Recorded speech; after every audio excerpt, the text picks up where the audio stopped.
that unconditional love would imply chaos. There has to be some limitations, and when you are broken, you will be projecting, creating abusive bonds. We accept the love we think we deserve.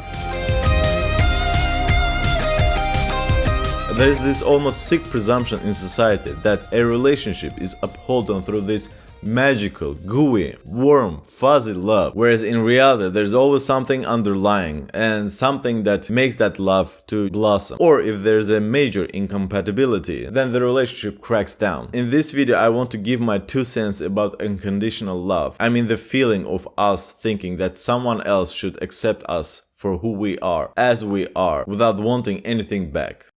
Our culture strongly inclines us to the view that genuine love must involve complete acceptance of another person in their good and especially in their somewhat bad sides. In moments of fury with our partners, we may be tempted to dismiss their complaints against us with the cry, "Just love me as I am." But in truth, none of us should want to remain exactly as we are in love.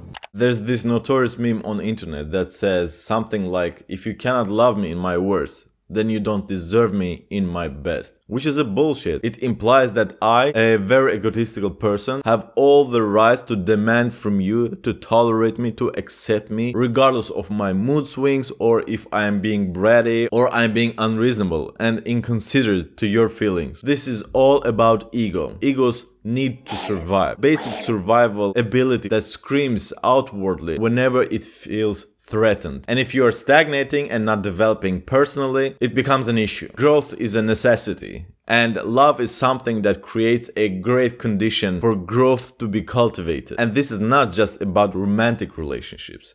This concept applies to every kind of relationship. No matter what kind of a bond you are engaged in, that person is for you to learn from, to grow with, to develop, until there's no more room for your cooperation to go on. And in that case, you go separate ways.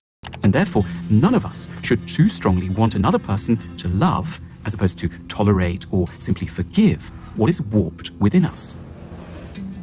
Genuine love might be defined as gently and kindly helping someone to become the best version of themselves, not accepting themselves precisely as they are. It isn't a betrayal of love for someone to try to help us to evolve, to teach us to become better people. In fact, it may be the highest proof of genuine commitment. If I'm not worried for your development or for your betterment, then that means that I don't care about you as a person. But that doesn't imply that I should shove my views and opinions down your throat. It means that I should assist you in your own personal journey. If you're irritated at someone, wanting your best, it means that your ego, your egoic self becomes triggered and is gasping for survival. At that precise moment, it's easy to think that how come that person doesn't accept me for who I am? Neglecting the fact that unconditional love would imply chaos. For example, a child's nature is very curious, lacking any boundaries, pushing the limits and wanting to explore even more. And without a firm discipline from a caregiver, that small human doesn't stand a chance. There has to be some limitations to your development. Disciplinary work per se is a condition. If you do this, then you will get that. Give and take dynamic. Unfortunately, under the sway of a romantic ideology that makes us suspicious of emotional education, most of us end up being terrible teachers and equally terrible students in relationships. We don't accept the legitimacy, let alone the nobility, of others' desire to teach us, and we can't acknowledge areas where we might need to be taught.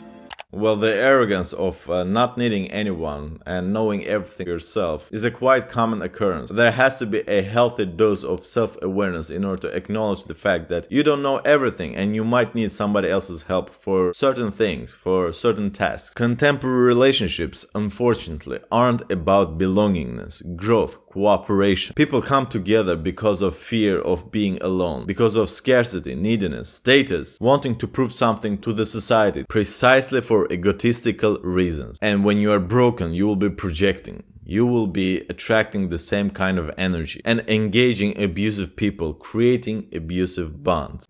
We accept the love we think we deserve.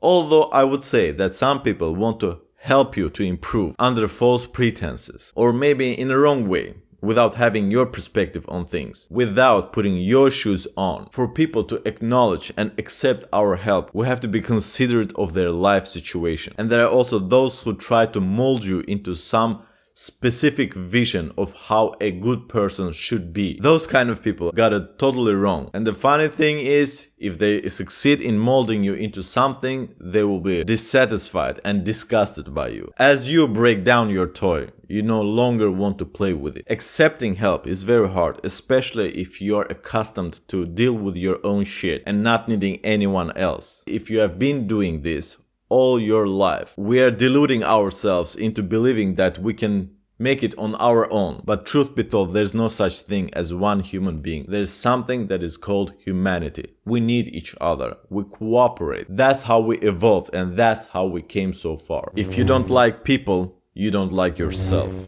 We rebel against the very structure of a lover's education that would enable criticism to be molded into sensible sounding lessons and to be heard as caring attempts to rejig the more troublesome aspects of our personalities. At the first sign that the other person is adopting a teacherly tone, we tend to assume that we're being attacked and betrayed, and therefore we close our ears to the instruction, reacting with sarcasm and aggression to the teacher. The more undealt trauma you have from your past, the more your egoic mind will be present and try to do everything in order to guard you from the surroundings, from the outer world. And those who are isolate themselves run a huge risk of being doomed and become perished, as there's no person in this world who can classify himself as a self-sufficient unit without any smallest help from others. When the ego feels threatened, let's go, Miles. the attempt to help that person acquire an opposite effect. It becomes even worse. Come on, get the fuck off of me, So man. the best thing to do is to let it go. Let the ego to chill down and maybe come back to you, more conscious, more self-aware. The exact reason why you don't argue with people. At the end of the day, when the clash of egos happen, no one wins. I should probably say that the problem doesn't lie only within us. Sometimes we can be blind to what is best for us. That's why we need a thoroughly considerate guidance. And those who want to show the way need to do it properly and know how to do it. Showing love and affection has to be packaged in a proper way, in a way that will appeal to the person that we are trying to help. Our stance is deeply understandable. To the mother, everything about her tiny infant is delightful. They wouldn't change even the smallest thing. Their baby is perfect just as it is. Our idea of love has taken this kind of attitude very much to heart. It's what we grow up thinking that love is supposed to be like. The suggestion that another person could want us to change, grow, or improve is taken as an insult to love.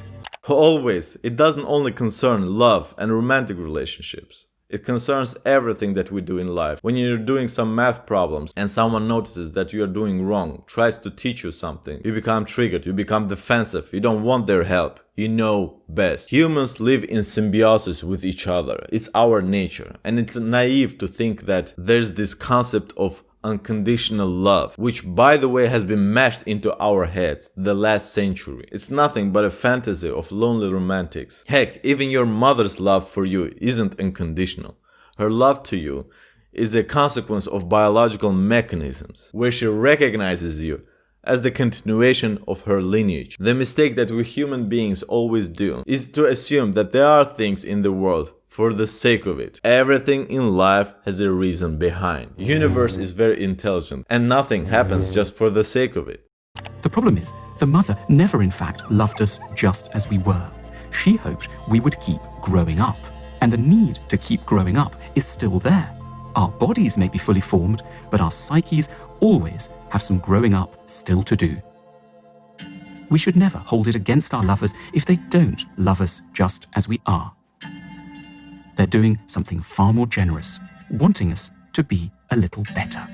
As I've been saying many times before, all relationships are for us to grow from. Growth is a hardwired need in human beings. Otherwise, we would feel bored and depressed, have nothing to look forward to. Growth is something that we need to feel at peace, to feel that this life has a meaning to it. It's a trick that contributes to the expansion of universe as we explore it more and become more conscious. So next time someone tells you that they couldn't live without you, alarm should go off in your head, because there's no such thing as unconditional love.